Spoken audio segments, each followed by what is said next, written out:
उपस्थित सभी श्रद्धालु भक्तगण एवं श्रद्धामयी प्रेममयी मातृशक्ति का हार्दिक अभिनंदन। रत्नेश्वर महादेव मंदिर के इस पावन प्रांगण में बैठ कर के हम लोग चातुर्मास सत्संग का लाभ प्राप्त कर रहे हैं। कल हम लोगों ने यह श्रवण किया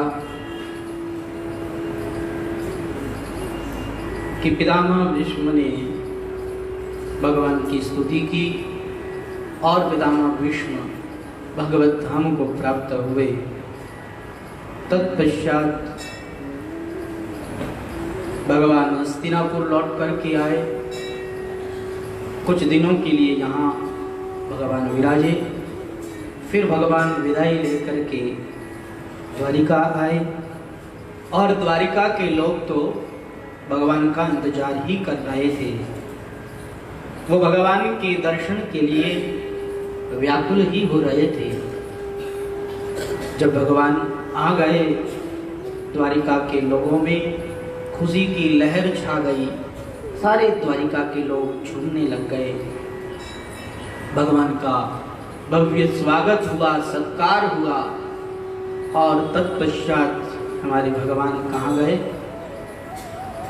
अपने माता पिता के महल में। और सर्वप्रथम हमारे भगवान ने अपनी माताओं के श्री चरणों में प्रणाम किया। प्रविष्टस्तु गृहं पित्रो परिष्वक्तः स्वमातृभिः ववन्दे शीर्षा सप्त देवकी प्रमुखा मुदा। भगवान ने अपनी सप्त माताओं के चरणों में, 7 माताएं थी, उनके चरणों में मस्तक रख कर के प्रणाम किया। भगवान ने इस संसार के अंदर एक मिसाल पेश की है कि मैं इस जगत का स्वामी होते हुए भी अपने माता पिता का आदर करता हूँ, अपनी माँ का सम्मान करता हूँ। तो इस संसार के अंदर जो भी प्राणी हैं उन सबको भी इसी तरह से अपने माता पिता का आदर करना चाहिए, इसी तरह से उनकी आज्ञा का पालन करना चाहिए। कलिकाल का समय चल रहा है और इस कलिकाल के समय में लोग अपने कर्तव्य को भूल रहे हैं। माता पिता की आज्ञा का उल्लंघन कर रहे हैं। माता पिता को आप ध्यान नहीं रख रहे हैं, उनकी अवहेलना कर रहे हैं। मेरे ये समझ में नहीं आता कि जो लोग माता पिता की अवहेलना कर रहे हैं वो ये क्यों नहीं सोचते कि हमें भी बूढ़ा होना है। इस बात को वो क्यों भूल जाते हैं? क्या जवान ही रहना है? क्या आपको बुढ़ापा नहीं आएगा? आपको भी बुढ़ापा आएगा और उस समय में आपकी अवहेलना होगी, आप एक कोने में पड़े रहेंगे, तो उस समय में आपकी क्या हालत होगी? जरा इस बात को भी तो सोचिए। इस बात को क्यों भूल जाते हैं? अगर आप अपने माता पिता का आदर नहीं करेंगे, सम्मान नहीं करेंगे, तो आपका क्या होगा? जरा इस बात पर भी तो विचार कर लेना चाहिए।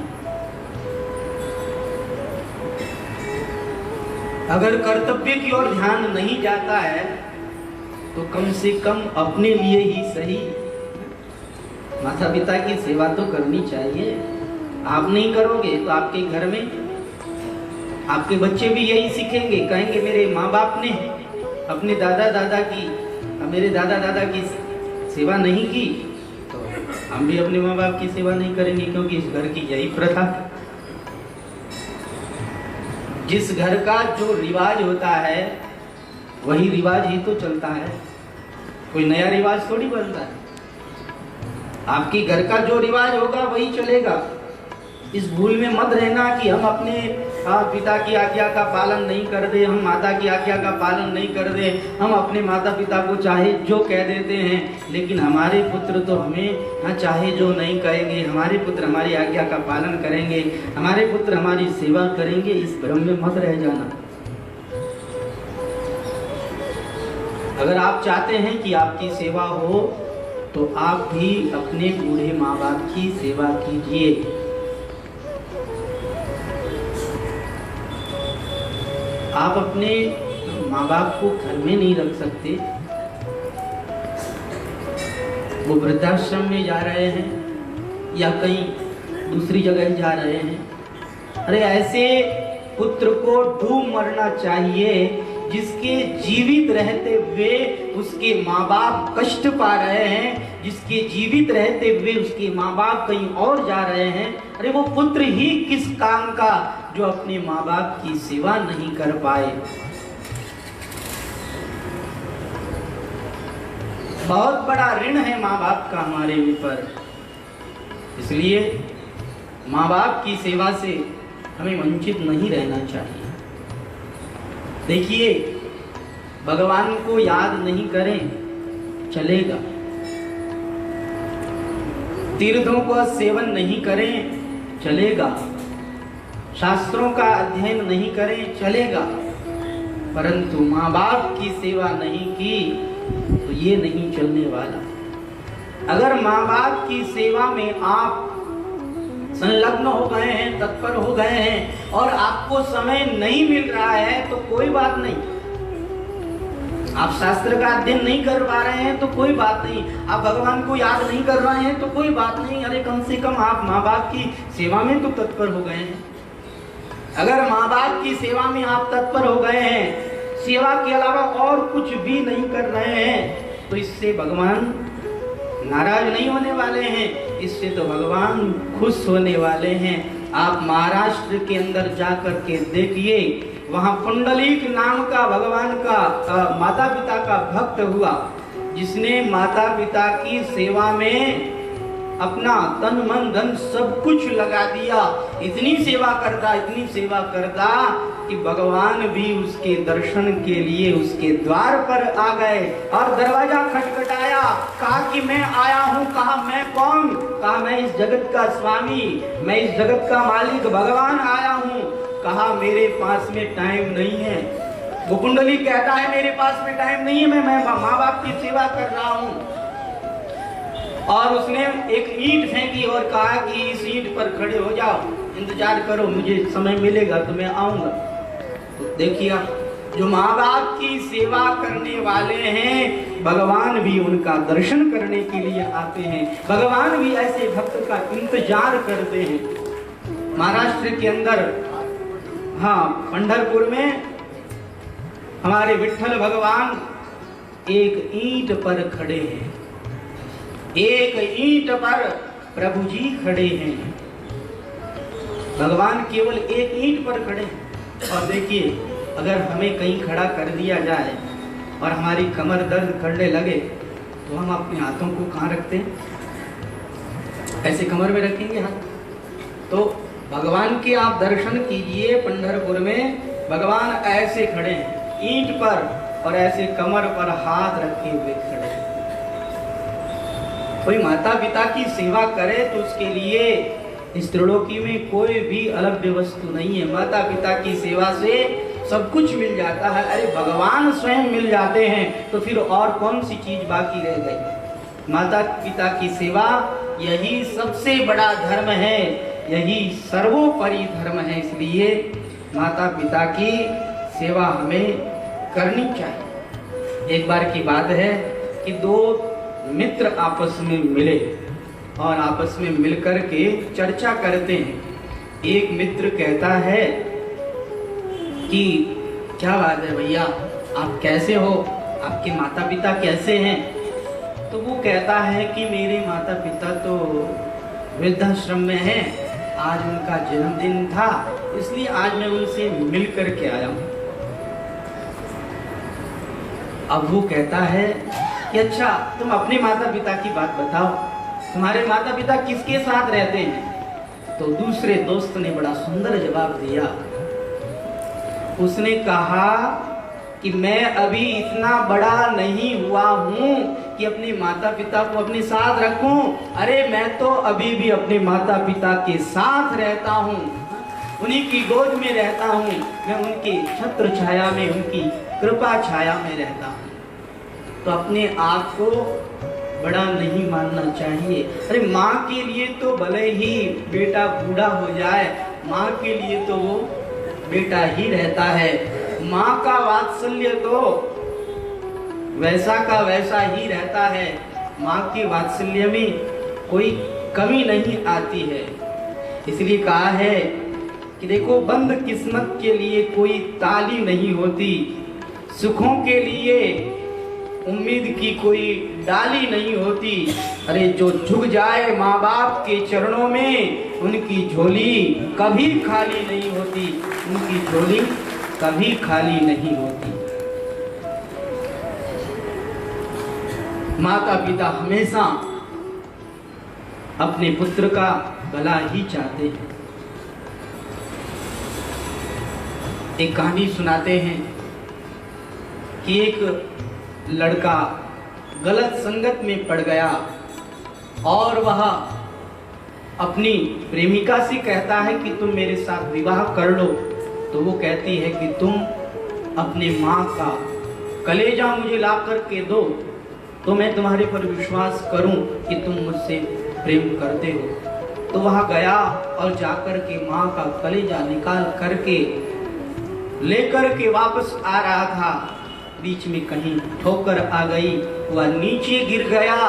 तो माँ का वह कलेजा, उसमें से भी आवाज आ रही है, अरे बेटा तुझे कहीं लगी तो नहीं, तुझे चोट तो नहीं आई। जिस माँ का जिसने कलेजा निकाल लिया, वह माँ उसका कलेजा भी अपने बेटे का भला चाह रही है। इससे बड़ा और क्या उदाहरण हो सकता है हमारे लिए।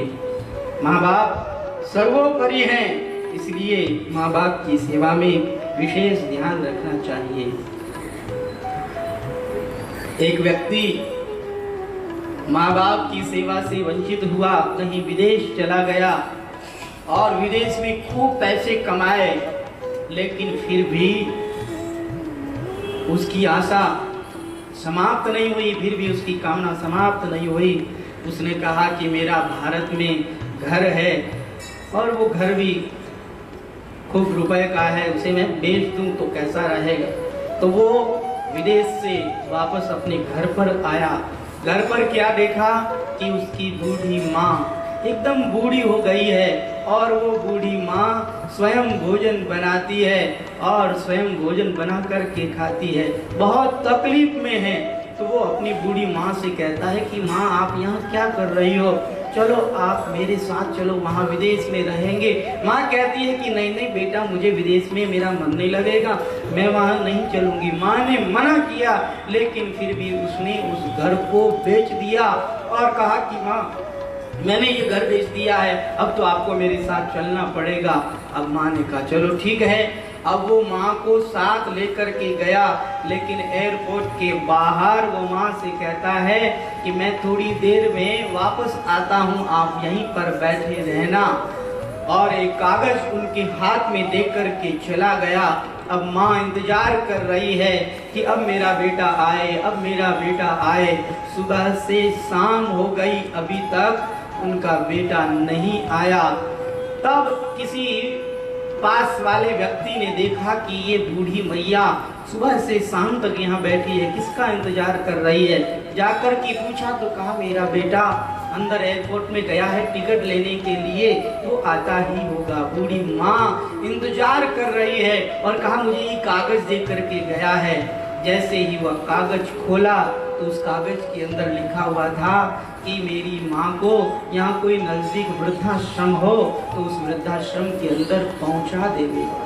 जिस व्यक्ति ने ये कागज पढ़ा वो रो पड़ा कि कैसे अभागे लोग होते हैं जो इस तरह से माँ को छोड़ करके चले जाते हैं। रोते हुए उस व्यक्ति ने उस बूढ़ी माँ को पूछा कि आपका घर कहाँ है। कहा मेरा घर तो वो बेच करके चला गया।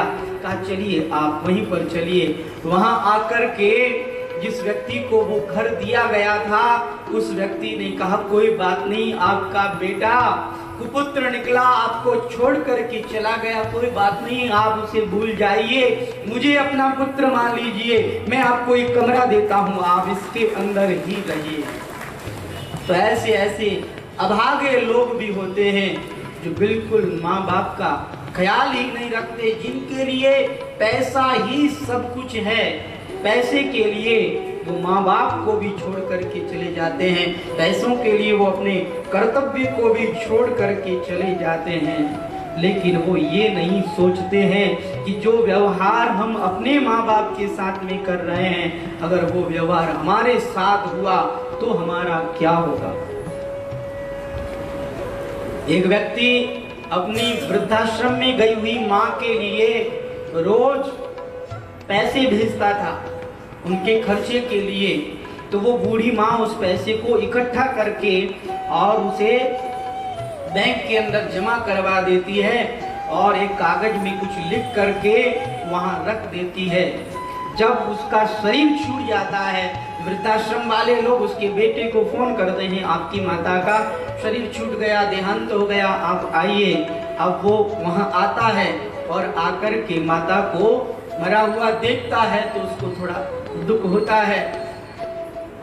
अब वो वृद्धाश्रम के लोग बैंक की डायरी उसे देते हैं, वह बैंक की डायरी खोलता है, उसके अंदर एक कागज लिखा हुआ मिलता है। वह माँ कहती है कि देख बेटा, तूने मुझे वृद्धाश्रम में भेजा, मुझे कोई पीड़ा नहीं, कोई बात नहीं, तेरी पत्नी ऐसी है इस कारण तूने मुझे वृद्धाश्रम के अंदर भेज दिया, और तू मेरे लिए समय समय पर खर्चा भेजता रहा। देख ये तो समय अच्छा था, तेरी बुद्धि थोड़ी ठीक थी, इसलिए तू मेरे लिए पैसा भेजता रहा, लेकिन देख आगे से आगे समय खराब आता जा रहा है। अब तू जब बूढ़ा होगा और तेरे को जब वृद्धाश्रम में भेजा जाएगा, उस समय में मुझे तो ऐसा लगता है कि तेरे बेटे तेरे लिए खर्चा भी नहीं भेजेंगे, इसलिए ये पैसा मैं तेरे लिए छोड़ करके जा रही हूँ, इस पैसे से तू भी वृद्धाश्रम के अंदर रहना और मौज करना। तो ऐसे ऐसे लोग होते हैं जो ये भी नहीं सोचते कि आगे समय कैसा आ रहा है, हम कैसा व्यवहार कर रहे हैं, जरा अपने लिए ही सही, लेकिन सोचो तो सही, माँ बाप की सेवा करो तो सही। अरे माँ बाप की सेवा करोगे तो इस संसार में आपके लिए कोई कमी नहीं रहेगी। माँ का आशीर्वाद सबसे बड़ा आशीर्वाद होता है, और अगर आपने माँ को दुखी कर दिया, माँ को कटु वचन कह दिए, माँ अगर रो देगी तो उस माँ के कष्ट के अंदर आप जल जाएंगे। इसलिए आप ध्यान देवें, माता पिता की सेवा पर विशेष ध्यान देवें। कलयुग का समय है, हम देख रहे हैं जगह जगह पर माता पिता की अवहेलना हो रही है, जगह जगह पर लोग इस तरह से माँ को कटु वचन कह रहे हैं, पिता को कटु वचन कह रहे हैं। अगर इसी तरह इस संसार में होता रहा तो फिर किसी का भी कल्याण नहीं होगा, कोई भी शांति से नहीं रह पाएगा, क्योंकि माता पिता की सेवा नहीं की और चाहते हैं शांति, माता पिता की सेवा नहीं की और चाहते हैं मोक्ष। कहीं पर भी मोक्ष नहीं होने वाला। माता पिता की सेवा जरूर करें। भगवान ने माता पिता के श्री चरणों में प्रणाम किया और भगवान वहीं बैठे रहे। इधर भगवान की पत्नियां इंतजार कर रही है कि अभी तक ये आए नहीं, बार बार वो इधर आकर के झुक झुक करके देख रही है। भगवान का तो उधर ख्याल नहीं है, भगवान तो माता पिता की कुशल क्षेम पूछ रहे हैं, उनके पास में बैठे हैं। लेकिन भगवान की माताओं ने उनकी बहुओं की आने की आहट को जान लिया, पहचान लिया। उन्होंने कहा कि बहुओं को भी जल्दी है, इसलिए देव की माता उठी और उठ करके खड़ी हो गई। कहा कृष्ण बहुत दूर से आए हो, थक गए हो, जाओ जा करके अब स्नान कर लो, अपनी थकान उतार लो। ऐसा कह करके देव की माता आदि सब माताएं उठ गई। अब भगवान श्री कृष्ण के पास में सब रानियां आ गई। भगवान सभी रानियों से मिले और देखिए भगवान 16,108 रानियों से मिले हैं, 16,108 भगवान ने रूप बनाए हैं। ये कोई भगवान के लिए बड़ी बात नहीं है। द्वारिका के अंदर भगवान जब से आए हैं तब से द्वारिका के अंदर आनंद ही आनंद छा गया है। सारे द्वारिका के लोग बड़े आनंद में हैं, बड़े मस्त हैं। श्री शौनक आदि ऋषि मुनि श्री सूत जी महाराज से कहते हैं कि आहा भगवान, आपने हमें भगवान की ऐसी लीला सुनाई जिस लीला को सुनकर के हम लोग मुग्ध हो गए, बड़ा आनंद आया भगवान की इस लीला में। लेकिन महाराज, हमने आपको महाराज परीक्षित के बारे में पूछा था, आपने महाराज परीक्षित के बारे में तो बस इतना सा ही बताया कि भगवान ने उनकी गर्भ के अंदर रक्षा करी, लेकिन उसके बाद में क्या हुआ ये तो आप बताना भूल ही गए। आप तो विषयांतर हो गए। श्री शौनक आदि ऋषियों की बात को सुन करके सूत जी महाराज कहते हैं, वाह, श्रोता हो तो तुम्हारे जैसा, अगर तुम्हारे जैसा निष्ठावान और एकाग्र चित्त से प्रेम के साथ में, श्रद्धा के साथ में कथा सुनने वाला श्रोता हो तो वक्ता को आनंद ही आनंद आ जाता है। वाह, तुमने बिल्कुल ध्यान पूर्वक कथा को सुना है। अगर वक्ता विषयांतर भी हो जाए तो श्रोता को चाहिए कि याद दिलावे कि महाराज ये प्रसंग चल रहा था। कभी कभी ऐसा होता है कि प्रसंग के बहाव में बह जाते हैं और भूल जाते हैं कि हम क्या बोल रहे थे। तो श्रोता को ध्यान रखना चाहिए।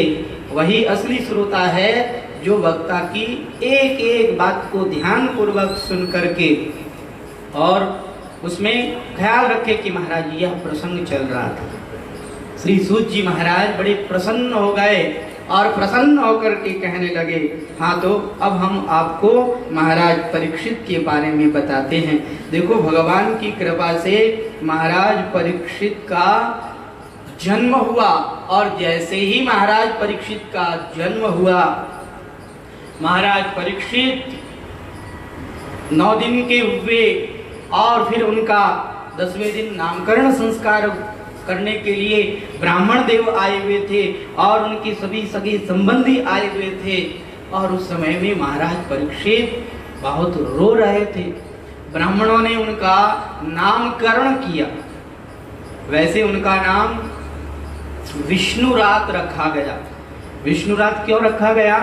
क्योंकि विष्णुना रात दत्त इति विष्णुरात, भगवान ने उनकी रक्षा करी माँ के गर्भ में, तो विष्णु भगवान ने रक्षा करी इसलिए उनका नाम हुआ विष्णुरात। लेकिन महाराज परीक्षित जन्म से ही चारों ओर देख रहे हैं, वो इस खोज में हैं कि माता के गर्भ में जिस चतुर्भुज रूप वाले भगवान ने मुझे दर्शन दिए वो भगवान कहाँ है।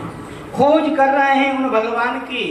परितः इक्षति इति परीक्षित, चारों ओर भगवान की खोज कर रहे हैं, चारों ओर देख रहे हैं, इसलिए उनका नाम परीक्षित हुआ।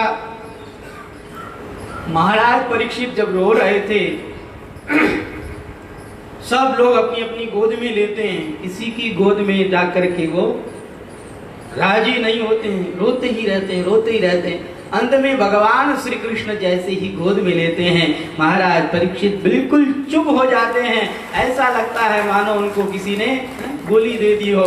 बिल्कुल भगवान को देखते ही रह जाते हैं। आहा, यही है वो भगवान जिन्होंने मुझे अपनी माता के कोख में दर्शन दिया था। आहा, भगवान को देख करके महाराज परीक्षित देखते ही रह गए, बिल्कुल चुप हो गए।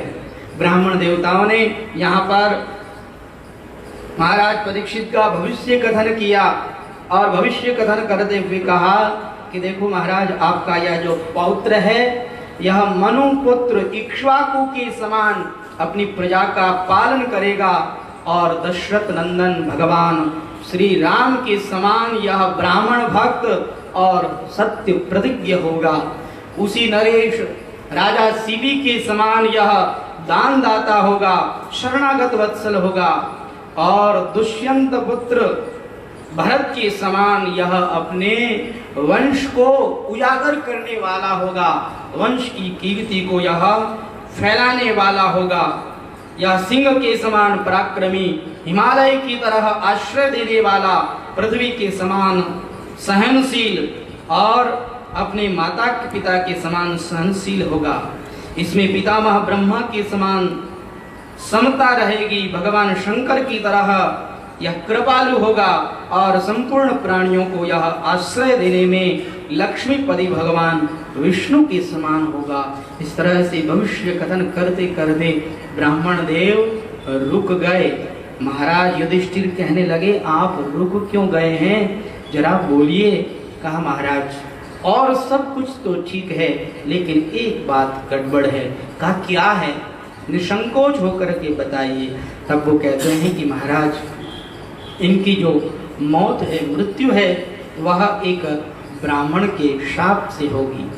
महाराज युधिष्ठिर बड़े दुखी हो गए, कहने लगे, क्या बात कर रहे हैं आप, हमारे कुल के अंदर तो ब्राह्मणों का सम्मान करना सिखाया जाता है, ब्राह्मणों का आदर करना सिखाया जाता है, ब्राह्मणों का अपमान करना ये हमारी कुल की मर्यादा नहीं है, ये तो हमारी कुल की मर्यादा की विरुद्ध बात है। क्या ये हमारी कुल की मर्यादा को नष्ट करने वाला होगा?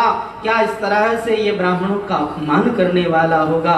कहा, नहीं नहीं महाराज, वैसे ये ब्राह्मण भक्त होगा, ब्राह्मणों की आज्ञा का पालन करने वाला होगा, लेकिन एक गलती के कारण, किसी कारणवशात इनके द्वारा एक गलती हो जाएगी जिसके द्वारा इनको शाप मिलेगा। लेकिन महाराज, आपको चिंतित होने की आवश्यकता नहीं है, आपको चिंता करने की आवश्यकता नहीं है, क्योंकि साक्षात श्री सुखदेव भगवान इन्हें उपदेश करने के लिए आएंगे, भागवत भगवान का उपदेश करेंगे, जिससे इन्हें मोक्ष की प्राप्ति हो जाएगी, भगवत धाम की प्राप्ति हो जाएगी।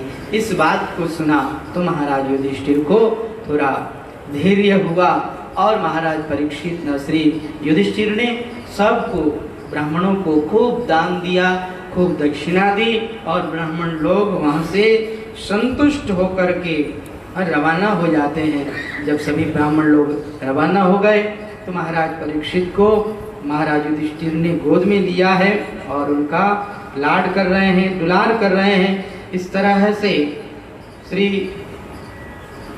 युधिष्ठिर महाराज अपने उस राज्य का पालन कर रहे हैं और महाराज युधिष्ठिर विराजमान हैं।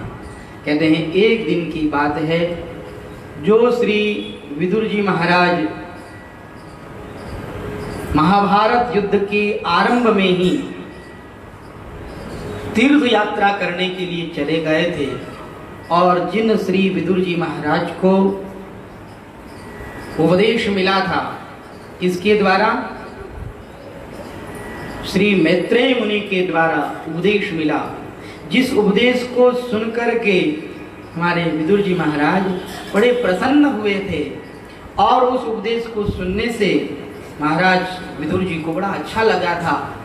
अब देखिए, इस संसार के अंदर जितने भी संबंध हैं, वो संबंध इसीलिए है कि एक दूसरे को भगवत प्राप्ति के मार्ग में लगाएं, एक दूसरे को सन्मार्ग की ओर लगाए, इसीलिए ये सांसारिक संबंध है। तो उनके मन में आया कि मैंने जो यह दिव्य ज्ञान प्राप्त किया है, यही ज्ञान अगर मेरे भाई धृतराष्ट्र को भी प्राप्त हो तो कितना अच्छा रहेगा, क्योंकि मेरे भाई धृतराष्ट्र पुत्र मोह में पड़ करके उन्होंने कितना अन्याय किया है, कितना अधर्म किया है। इसलिए श्री विदुर जी महाराज तीर्थ यात्रा से लौट करके वापस हस्तिनापुर में आ गए। जैसे ही विदुर जी महाराज आए तो उसी समय में श्री युधिष्ठिर महाराज ने श्री विदुर जी महाराज को पिता की तरह श्री चरणों में दंडवत प्रणाम किया और आज श्री युधिष्ठिर महाराज बड़े प्रसन्न होते हैं और कहते हैं, वाह चाचा जी, आज आपको हमारी याद आ ही गई, आज आप हमें हमारी कुशल पूछने के लिए, हमारा मंगल करने के लिए आ ही गए। हे चाचा जी, हम तो आपकी छत्र छाया में ही पले पोषे हैं, बड़े हुए हैं, आपकी दया से ही हम बचे हैं। जिस समय में दुर्योधन हम लोगों को लाक्षागृह के अंदर मार देना चाहता था, तो आपने ही अपनी बुद्धि के द्वारा, अपनी नीति के द्वारा, अपने ज्ञान के द्वारा हमें उस लाक्षागृह से बचाया था। अगर आपने उस दिन हमें न बचाया होता तो आज हम आपके सामने ही न होते। जिस तरह से पक्षी अपने अंडों के ऊपर अपनी छाया किए रहते हैं, अपने अंडों को वो सहते हैं, ऐसे ही हे चाचा जी आपने हम पर सदा कृपा रखी है। हम आपके आभारी हैं, आपने हम पर बहुत कृपा की है। चाचा जी आप पधार गए, मुझे बड़ी खुशी है। इस तरह से बड़ा आदर किया श्री विदुर जी महाराज का युधिष्ठिर महाराज ने, और श्री विदुर जी महाराज हस्तिनापुर में विराजमान हो गए। अब एक दिन की बात है कि रात्रि के समय में श्री विदुर जी महाराज धृतराष्ट्र के पास में आते हैं और धृतराष्ट्र को आकर के कहते हैं कि महाराज क्या बात है, आपका ये बुढ़ापा आ चुका है, आपकी ये वृद्धावस्था आ चुकी है, क्या आपका भगवान की ओर ख्याल नहीं जाता? आप इस तरह से बिल्कुल शून्य होकर के क्यों रह रहे हैं यहाँ? उस और आपका ध्यान क्यों नहीं जा रहा है? क्या बात है, ये पांडव लोग आपकी सेवा तो करते हैं। का क्या बताऊं विदुर, पांडव लोग तो मेरी बड़ी सेवा करते हैं। मुझे ऐसा लगता था कि मैं इन पांडवों के साथ में अन्याय करता हूं तो ये पांडव लोग मेरा ख्याल ही नहीं रखेंगे, लेकिन क्या बताऊं, पांडव संस्कारी हैं। मैंने इनके साथ अन्याय किया, लेकिन इन पांडवों ने मेरे साथ अन्याय नहीं किया। इन पांडवों ने मेरा आदर ही किया है, मेरा सत्कार ही किया है, पिता की तरह मेरा सत्कार करते हैं। भीमसेन तो रोज मुझे अपने हाथों से भोजन कराता है। विदुर जी महाराज ने सोचा कि मेरे भाई मोह में पड़ गए, पहले तो दुर्योधन के मोह में और अब पांडवों के मोह में। अगर इस तरह मोह में ही पड़े रहेंगे तो ये इस अज्ञान से कैसे छुटकारा पाएंगे, ये ज्ञान को कैसे प्राप्त करेंगे। इसलिए श्री विदुर जी महाराज ने जरा अपनी वाणी को कठोर किया और कठोर करते हुए कहा कि भैया आपको जरा सी भी शर्म है कि बेच खाई? आपको शर्म नहीं आती? इन पांडवों के द्वारा दिए गए टुकड़ों पर आप पल रहे हैं। जिस तरह से कुत्ता जिस मालिक की रोटी खाता है उस मालिक की आगे है पूंछ हिलाता रहता है, इसी तरह इन पांडवों के टुकड़ों पर आप पल रहे हो, इन पांडवों की प्रशंसा कर रहे हो। लेकिन आपको ये भी ख्याल है कि आपकी वृद्धावस्था आ चुकी है। अगर इसी तरह पुत्र मोह में पड़े रहे तो आपका कल्याण नहीं होगा, आपकी अधोगति हो जाएगी। इसलिए महाराज अब आप सावधान हो जाइए। जैसे जैसे मनुष्य की आयु बढ़ती है वैसे वैसे मनुष्य की आशाएं, तृष्णाएं, कामनाएं बढ़ती ही जाती है और मानव इस संसार रूपी दलदल में फंसता ही जाता है। जैसे कहीं कीचड़ हो, उसमें अगर आपने पांव रख दिया, अब उस पांव को निकालने का प्रयास करो तो उस दलदल के अंदर आपका पांव फंसता ही जाता है, फंसता ही जाता है। ऐसे ही यह संसार है, एक बार जिसने इसमें प्रवेश कर लिया वह तो इसमें फंसता ही जाता है, फंसता ही जाता है। बूढ़ा हो जाता है व्यक्ति, लेकिन फिर भी इससे निकलने का विचार ही नहीं करता। अगर मानव इसी तरह इस संसार के अंदर फंसा रहेगा तो आखिर में मौत होगी। और देखो जिसकी मौत होती है उसको कष्ट ही कष्ट होता है। हमारे पूज्य महाराज श्री श्रद्धेय स्वामी जी महाराज कहते थे कि देखो अगर आपने इस संसार को छोड़ दिया तो आपकी मौज हो जाएगी, मौज। और अगर आपने इस संसार को नहीं छोड़ा तो आपकी मौत हो जाएगी। और मौत में तो कष्ट ही कष्ट है। मौत में किसी को भी सुख नहीं मिलता है, किसी को भी आनंद नहीं मिलता है। यह संसार आपको छोड़ने वाला है। लाख उपाय करने के बाद में भी ये संसार आपके साथ नहीं रहने वाला है।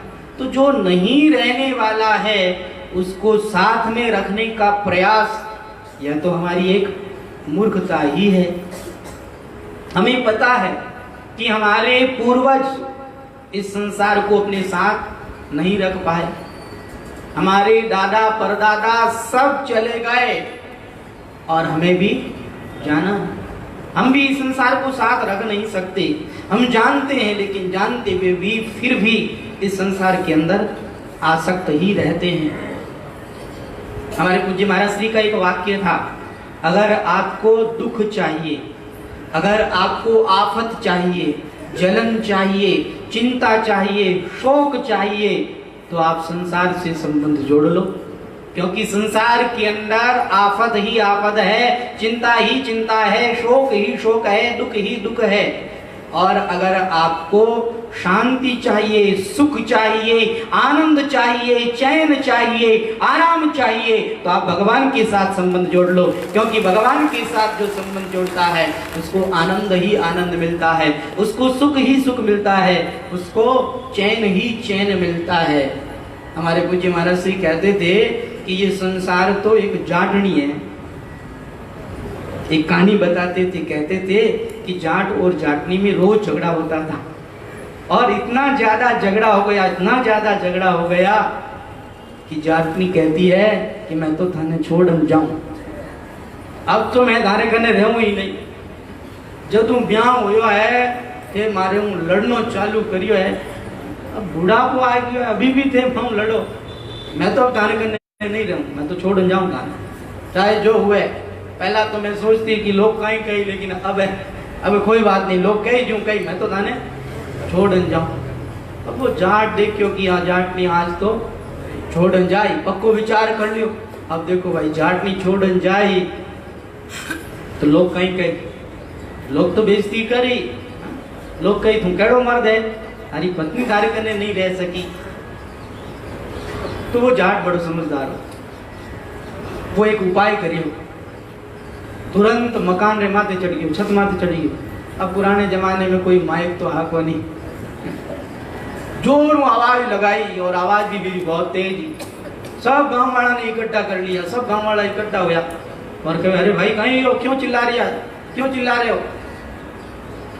तो वो जाट कहे कि देखो भाई मैं मारी पत्नी रो त्याग कर दियो है, मैं हमारी पत्नी ने घर में नहीं राखूं, लेकिन देखो अब आप स्त्री है, अबला है, रात में तो कटे जाए, रात रात इन्हें घर में बांस दूं, सुबह होता ही छोड़ दूं मैं इन्हें। लेकिन देखो भाई कोई भी मना मत कही जो कि इन्हें पाती राखो, मैं तारे सब ने सामने कह रही हूँ मैं इन्हें छोड़ दिए। सब लोग की हाँ भाई ठीक है, मैं सुन ली। सब लोग आपको अपने घर गया और सुबह हुए, मेरी पत्नी भी ने छोड़न गई, लेकिन कोई भी व्यक्ति भी ने तानो नहीं मारियो, कोई भी आ नहीं की कि तारी पत्नी तने छोड़न गई। सब लोग आए कियो कि देखो जाट आपकी पत्नी रो त्याग कर दियो। तो जाट ने पहला ठा पड़ गयो कि जाटनी छोड़न जाई, तो वो तो पहला सु छोड़ दी, और पहला हूँ छोड़ दी वास्ते मेरी तो मूछ रहेगी। अगर छोड़न जाती तो मेरी मूछ कट जाती, लेकिन जाट समझदार हो आपरी मूछ राख ली। तो ऐसे ही ये जो संसार है, ये संसार भी जाटनी है। जाटनी कैसे कि ये छोड़ के जाने वाला, ये रहने वाला नहीं है। अगर इस संसार रूपी जाटनी को आपने छोड़ दिया तब तो आपकी मूछ रह जाएगी, और आपने नहीं छोड़ा तो ये संसार छोड़ देगा। इसलिए इस संसार को आप छोड़ देवे, अगर आपने छोड़ा तो आपकी मौज ही मौज हो जाएगी। एक बूढ़ी माता जी ने क्यों कि अब तो इतना बूढ़ा हो गया हो, यूं पोता में और सब में आप मोह राखो, भगवान ने याद क्यों नहीं करो।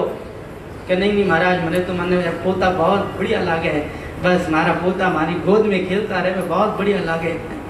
कहीं कहीं तो कहे पुत्र मूत्र आग रो पानी, मैंने तो पोता बहुत बढ़िया लागे। अरे माता जी ए पोता हमेशा थाने कने थोड़ी रही थे, सदा यहाँ कने थोड़ी रहो, थाने छोड़न जानो पड़ी। तो भाई माता जी कहीं उतर दियो जाने क्या भले ही माने छोड़न जानो पड़े, लेकिन मैं तो नहीं छोड़ूं। अगर आप नहीं छोड़ोगे तो आपको संसार छोड़ देगा। संसार के साथ आप रह नहीं सकते, शरीर के साथ आप रह नहीं सकते। इस मृत्यु लोक का नियम ही है, इसका नाम ही है मृत्यु लोक। जो भी आया है सब मरने ही मरने वाले हैं। इसलिए मानव को चाहिए कि अपनी आशा को, अपनी तृष्णा को, अपनी कामना को छोड़े। और ये आशा, ये तृष्णा, ये कामना, ये कैसे छूटेगी? कहा गोविंद भगवान के भजन से ही छूटेगी। अगर इन आशा को, तृष्णा को, कामना को नहीं छोड़ा तो क्या होगा कि पुनरपि जननम पुनरपि मरणम पुनरपि जननी जठरे शयनम पुनरपि जननम पुनरपि मरणम पुनरपि जननी जठरे शयनम इह संसारे खलु दुस्तारे कृपया पारे पाहि मुरारे इह संसारे खलु दुस्तारे कृपया पारे पाहि मुरारे भज गोविंदम भज गोविंदम गोविंदम भज मूढ़मते भज गोविंदम भज गोविंदम भज गोविंदम